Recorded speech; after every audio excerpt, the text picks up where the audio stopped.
Punjab today देख रहे दर्शकों का एक बार फिर स्वागत है हमारे एक्सक्लूसिव शो इनसाइट्स विद विशाल सूद में। आज चर्चा का विषय होगा पंजाब का नया कैबिनेट, पंजाब पॉलिटिक्स, उसके अलावा देश विदेश की इंपॉर्टेंट जानकारी। हमारे साथ मौजूद हैं founder and CEO of Punjab today channel Vishal Sood sir. Welcome sir. Thank you sir, Maharashtra is on alert because of Covid surge और ये Covid BA2 surges globally. So lockdown दोबारा लग सकता है, क्या ये चिंता का विषय है? ऑफ कोर्स चिंता का विषय है, but right now we have to look at इस कि how should India look at it. India के लिए इसके क्या मतलब है? चाइना में there is one of the biggest wave since the start of pandemic. उनके काफ़ी सिटीज़ लॉकडाउन में हैं, यूरोप में भी दोबारा बढ़ रहा है। पर कोई भी डिसीजन लेने से पहले now you have to look at your own situation. इस वेव में हमारे ऊपर क्या असर होगा, it depends on the level of vaccination that has been done, median age of the people of the country जो हमारे देश में रिलेटिवली यंग है। काफ़ी ह्यूज 175 करोड़ से ऊपर लोगों को इंजेक्शन लग चुके हैं। 97% have been basically adults have been vaccinated once. अब यूथ के लिए भी आ गया है। तो अनलेस कोई ऐसा वेरिएंट आ जाए जो बिल्कुल वैक्सीनेशन को बिल्कुल ही अवॉइड कर दे, I think India is better prepare to handle COVID spread at this point of time.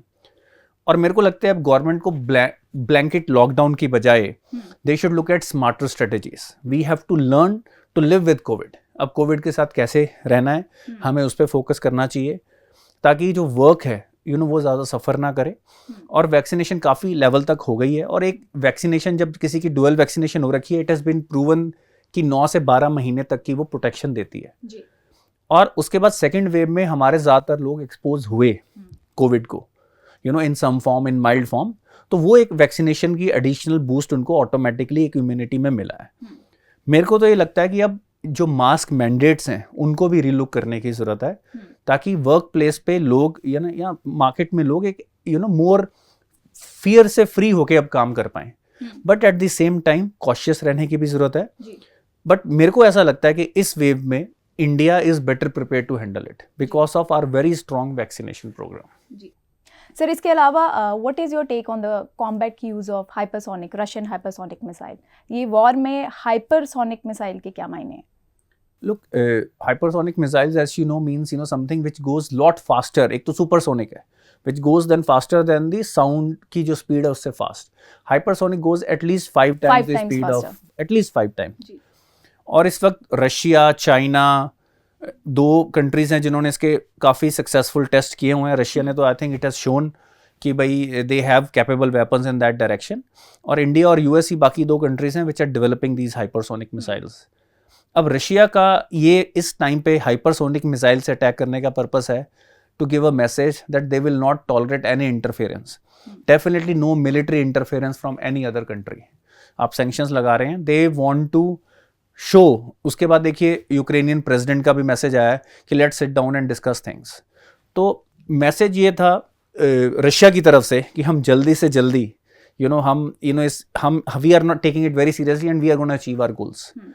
और यूक्रेन की तरफ से भी ये मैसेज आ गया which is a very positive message from both sides. अगर मैं हाइपरसोनिक, ऑफ कोर्स ये वेपन्स डेंजरस है और उन्होंने सिर्फ एक मिलिट्री इंस्टॉलेशन पे जो डिपो था उनका वेपन्स का उसको उड़ाया उससे, but these are very dangerous weapons.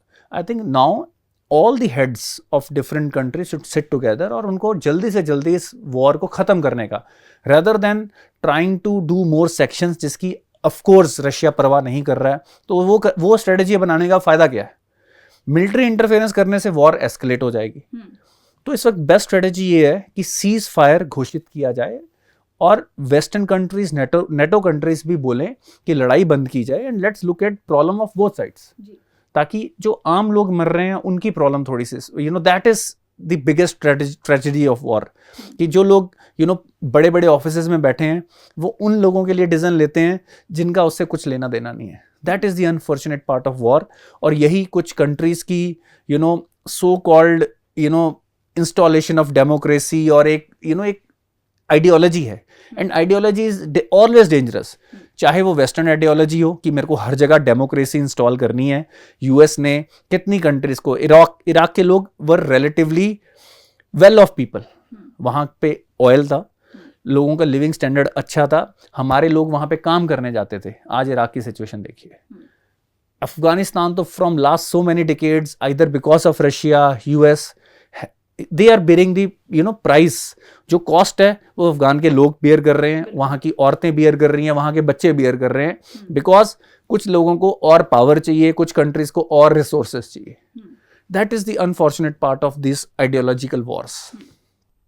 Sir Punjab politics ਤੇ ਵਾਪਸ ਆਉਂਦੇ ਆ. ਪੰਜਾਬ ਕੈਬਨਿਟ ਦੇ ਵਿੱਚ 10 ਵਿੱਚੋਂ 8 ਮੰਤਰੀ ਫਸਟ ਟਾਈਮ ਐਮਐਲਏਜ਼ ਰਹੇ ਨੇ ਤੇ ਕਾਫੀ ਐਕਸਪੈਕਟਡ ਨਾਮ ਵੀ ਮਿਸਿੰਗ ਹੈ. ਇਹਦੇ ਪਿੱਛੇ ਕੀ ਵਜ੍ਹਾ ਹੋ ਸਕਦੀ ਆ? देखो, आई एम सरप्राइज कि हजे तक पोर्टफोलियो नहीं दिता गया. Normally that is a very strange thing, and I am sure they might have certain plans. And ਪਹਿਲਾਂ 10 ਮੰਤਰੀ ਬਣਾਉਣਾ ਤਾਂ ਉਹਦੇ ਵਿੱਚੋਂ ਕਈ ਜਿਹੜੇ ਪੁਰਾਣੇ ਤੁਹਾਡੇ ਨੇਤਾ ਸਨ ਜਾਂ ਵੱਡੇ ਨਾਮ ਸੀ, ਉਹ ਨਾਮ ਮਿਸਿੰਗ ਨੇ. ਆਪਾਂ ਉਦੋਂ ਗੱਲ ਕਰਦੇ ਪਏ ਸੀ ਕੁੰਵਰ ਵਿਜੇ ਪ੍ਰਤਾਪ ਜੀ ਦੀ, ਰਾਈਟ. ਅਮਨ ਅਰੋੜਾ ਜੀ ਨੇ ਵੀ ਆਪਣੀ they have shown certain basically ਆਪਣੀ ਨਾਰਾਜ਼ਗੀ ਉਹਨਾਂ ਨੇ ਜ਼ਾਹਿਰ ਕੀਤੀ ਆ ਕਿ ਬਈ probably we are making some mistake. ਤੇ ਇਹਦਾ ਮਤਲਬ ਹੈ ਕਿ ਉਹਨਾਂ ਨੂੰ ਕਮਿਊਨੀਕੇਟ ਵੀ ਨਹੀਂ ਕੀਤਾ ਗਿਆ ਕਿ ਵਟ ਵਿਲ ਹੈਪਨ ਨੈਕਸਟ. ਅਦਰਵਾਈਜ਼ ਜੇ ਉਹਨਾਂ ਨੂੰ ਹੁੰਦਾ ਕਿ ਬਈ ਹਜੇ 7 ਮਿਨਿਸਟਰ ਹੋਰ ਬਣਨੇ ਨੇ ਜਾਂ 6 ਮਿਨਿਸਟਰ ਹੋਰ ਬਣਨੇ ਨੇ, ਪੰਜਾਬ ਕੈਨ ਹੈਵ 17 ਮਿਨਿਸਟਰ, ਤੇ ਇਹਦਾ ਮਤਲਬ ਉਹਨਾਂ ਨੂੰ ਕਮਿਊਨੀਕੇਟ ਵੀ ਨਹੀਂ ਕੀਤਾ ਗਿਆ. That is why they are sending this message ਕਿ ਬਈ probably we are making some mistake, ਹੈ ਨਾ. ਇਹ ਆਪਣੀ ਸਟਲ ਵੇ ਨਾਲ ਇੱਕ ਨਾਰਾਜ਼ਗੀ ਜ਼ਾਹਿਰ ਕੀਤੀ ਹੈ. ਤੇ ਮੈਨੂੰ ਇਹ ਲੱਗਦਾ ਹੈ ਕਿ this is not very ideal way to start. Of course we appreciate ਜਿਹੜਾ 25,000 ਜੌਬਸ ਬੱਚਿਆਂ ਨੂੰ ਮਿਲਣਗੀਆਂ, ਪਰ 25,000 ਵੀ ਕੀ ਨੰਬਰ ਹੈ? At the end of the day ਸਾਨੂੰ ਆਪਣੀ ਸਟੇਟ ਦੇ ਵਿੱਚ ਉਹ ਇਨਵਾਇਰਮੈਂਟ ਕ੍ਰੀਏਟ ਕਰਨਾ ਹੈ ਕਿ ਜ਼ਿਆਦਾ ਲੋਕਾਂ ਲਈ, ਆਪਾਂ 3 ਕਰੋੜ ਲੋਕੀ ਆ, ਤੇ 25,000 job will not make much of a difference. ਜ਼ਿਆਦਾ ਡਿਫਰੈਂਸ ਤਾਂ ਹੀ ਹੋਏਗਾ ਜਦੋਂ ਸਾਡੇ ਇੱਥੇ ਉਹ ਇਕਨੋਮਿਕ ਇਨਵਾਇਰਮੈਂਟ ਇਹੋ ਜਿਹਾ ਆਵੇ. ਤੇ ਮੈਂ ਖੁਦ ਸਰਪ੍ਰਾਈਜ਼ਡ ਹੈ ਕਿ ਬਈ ਤੁਸੀਂ ਉਹਨਾਂ ਦੀਆਂ ਮਿਨਿਸਟਰੀਜ਼ ਕਿਉਂ ਨਹੀਂ ਡਿਸਾਈਡ ਕੀਤੀਆਂ ਜਾਂ ਸਾਨੂੰ ਪਬਲਿਕ ਕਿਉਂ ਨਹੀਂ ਕੀਤੀਆਂ. If you are that kind of government ਜਿਹੜੀ ਸਾਰੀ ਚੀਜ਼ ਪਬਲਿਕ ਟਰਾਂਸਪੇਰੈਂਟਲੀ ਕਰਨਾ ਚਾਹੁੰਦੀ ਹੈ, so that should also come out. ਤੇ ਇਹਦਾ basically again let's give them a chance. ਕੋਈ ਜ਼ਿਆਦਾ ਟਾਈਮ ਹੋਇਆ ਵੀ ਨਹੀਂ ਹੈ. We should not also hurry up. Saturday Sunday ਦਾ ਦਿਨ ਹੈ, let them take their rest. Probably Monday Tuesday ਤੱਕ ਉਹ ਅਨਾਊਂਸ ਕਰ ਦੇਣਗੇ ਕਿਹਨੂੰ ਕਿਹੜੀ ਮਿਨਿਸਟਰੀ ਮਿਲੀ ਹੈ. ਤੇ what I am saying is ਕਿ ਜਿਹੜੇ ਲੋਕਾਂ ਨੂੰ ਮਿਲੀ ਆ, I am sure they are also capable people. We can't judge them. ਪਹਿਲਾਂ ਆਪਾਂ ਜੱਜ ਨਹੀਂ ਕਰ ਸਕਦੇ. ਭਾਵੇਂ ਉਹ ਪਹਿਲੀ ਵਾਰੀ ਬਣੇ ਨੇ, ਲੋਕੀ ਕਹਿ ਰਹੇ ਨੇ first time MLA, doesn't make any difference. ਉਹਨਾਂ ਨੇ ਗਵਰਨਮੈਂਟ ਲਈ ਕੰਮ ਕਰਨਾ ਹੈ. ਜੇ ਉਹਨਾਂ 'ਚ ਕਾਬਲੀਅਤ ਹੋਏਗੀ, they will deliver results. ਹਜੇ ਤੇ ਸਾਨੂੰ ਉਹਨਾਂ ਨੂੰ ਸਪੋਰਟ ਕਰਨਾ ਚਾਹੀਦਾ ਹੈ. ਉਹਨਾਂ ਦੇ ਆਈਡੀਆਸ ਤੇ ਵਿਜ਼ਨ ਸੁਣਨੀ ਚਾਹੀਦੀ ਹੈ. ਜਦੋਂ ਮਿਨਿਸਟਰੀ ਐਲੋਕੇਟ ਹੋਏਗੀ, they should come out with a vision paper ਕਿ ਬਈ ਅਸੀਂ ਆਪਣੀ ਸਟੇਟ ਲਈ, ਆਪਣੇ ਡਿਪਾਰਟਮੈਂਟ ਲਈ ਇਹ ਚੀਜ਼ਾਂ ਕਰਾਂਗੇ. ਉਸ ਵਿਜ਼ਨ ਪੇਪਰ ਦੇ ਉਸ ਤੋਂ ਬਾਅਦ ਉਹਦੀ ਐਗਜ਼ੀਕਿਊਸ਼ਨ ਵੇਖ ਕੇ we should come to any kind of judgment. Right now what it means is that they are keeping their cards close to their chest. Monday Tuesday ਤੱਕ ਬਾਹਰ ਆਉਣਾ ਹੀ ਆ. ਦੇਖੋ, ਮਿਨਿਸਟਰੀਆਂ ਤਾਂ ਐਲੋਕੇਟ ਕਰਨੀਆਂ ਪੈਣਗੀਆਂ. ਹੁਣ ਇਹਦਾ ਹੀ ਇੱਕ ਅਟਕਲਾਂ ਐਵੇਂ ਲਾਈਆਂ ਜਾ ਰਹੀਆਂ ਨੇ ਕਿ ਪ੍ਰੋਬਬਲੀ ਡਿਸੀਜਨ ਇੱਥੋਂ ਨਹੀਂ ਹੋਣਾ. Someone sitting somewhere else is trying to make a decision. ਇਸ ਕਰਕੇ ਟਾਈਮ ਲੱਗਦਾ ਪਿਆ, right. So people will speculate, but I think rather than falling for speculation, let's wait ਕਿ ਬਈ ਕਿਹਨੂੰ ਕਿਹੜੀ ਮਿਨਿਸਟਰੀ ਮਿਲਦੀ ਹੈ. ਆਪਾਂ ਡੈਫੀਨੇਟਲੀ ਉਹਨਾਂ ਦੀ ਉਸ ਤੋਂ ਬਾਅਦ ਵਰਕ ਨੂੰ ਮੋਨੀਟਰ ਕਰਾਂਗੇ. At Punjab today will try to monitor ਕਿ ਕੀ ਕੰਮ ਹੋ ਰਿਹਾ, ਮਿਨਿਸਟਰੀ ਦੀ ਵਿਜ਼ਨ ਕੀ ਆ ਰਹੀ ਹੈ, ਕਿਸ ਤਰ੍ਹਾਂ ਦੇ ਡੀਜ਼ਲ ਲਿੱਤੇ ਜਾ ਰਹੇ ਨੇ, ਕਿਵੇਂ ਉਹਨਾਂ ਡਿਪਾਰਟਮੈਂਟਸ ਨੂੰ ਹੋਰ ਐਫੀਸ਼ੀਐਂਟ ਕੀਤਾ ਜਾ ਰਿਹਾ ਹੈ, ਕਿਵੇਂ ਲੋਕਾਂ ਨੂੰ ਬਿਹਤਰੀ ਦੇ ਲਈ, ਲੋਕਾਂ ਦੀ ਬਿਹਤਰੀ ਲਈ ਲਾਇਆ ਜਾ ਰਿਹਾ ਹੈ. I think that is more ਔਰ ਲੈਸ ਟੂ ਇਟ. ਵੇਖੋ, ਜਦੋਂ 92 ਐਮਐਲਏ ਜਿੱਤ ਜਾਣ, ਹਰ ਕਿਸੇ ਦੇ ਮਨ 'ਚ ਮੈਂ ਕਹਿੰਦਾ ਇੱਛਾ ਹੋਣੀ ਵੀ ਚਾਹੀਦੀ ਹੈ ਕਿ ਬਈ ਮੈਨੂੰ ਮਿਨਿਸਟਰੀ ਵੀ ਮਿਲੇ ਤਾਂ ਕਿ ਮੈਂ ਹੋਰ ਜ਼ਿਆਦਾ ਕੰਟਰੀਬਿਊਟ ਕਰ ਪਾਵਾਂ.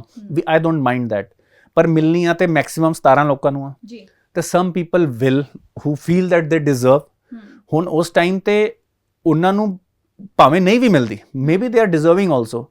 ਉਹਨਾਂ ਲੋਕਾਂ ਨੂੰ ਵੀ ਆਪਣੇ ਇਲਾਕੇ 'ਚ ਫੋਕਸ ਕਰਕੇ ਤੇ ਆਪਣੀ ਪਾਰਟੀ ਦੇ ਮਿਨਿਸਟਰਾਂ ਨੂੰ ਵੀ ਸਪੋਰਟ ਕਰਨਾ ਚਾਹੀਦਾ ਤਾਂ ਕਿ ਉਹ ਵੀ ਆਪਣੇ ਗੋਲ ਬੈਟਰ ਤਰੀਕੇ ਨਾਲ ਅਚੀਵ ਕਰਨ, ਤਾਂ ਕਿ ਉਹਨਾਂ ਦੀ ਪਾਰਟੀ ਅੱਗੇ ਪੰਜਾਬ ਮਾਡਲ ਇੱਕ ਵਧੀਆ ਮਾਡਲ ਬਣਾ ਪਾਏ. At the end of the day ਅਸੀਂ ਕੀ ਚਾਹੁੰਦੇ ਹਾਂ? ਸਾਡੇ ਪੰਜਾਬ ਦੀ ਬਿਹਤਰੀ ਹੋਵੇ. ਭਾਵੇਂ ਉਹ ਕਿਸੇ ਨੂੰ ਵੀ ਮਿਨਿਸਟਰ ਬਣਾ ਦੇਣ, ਵੀ ਡੋਂਟ ਕੇਅਰ.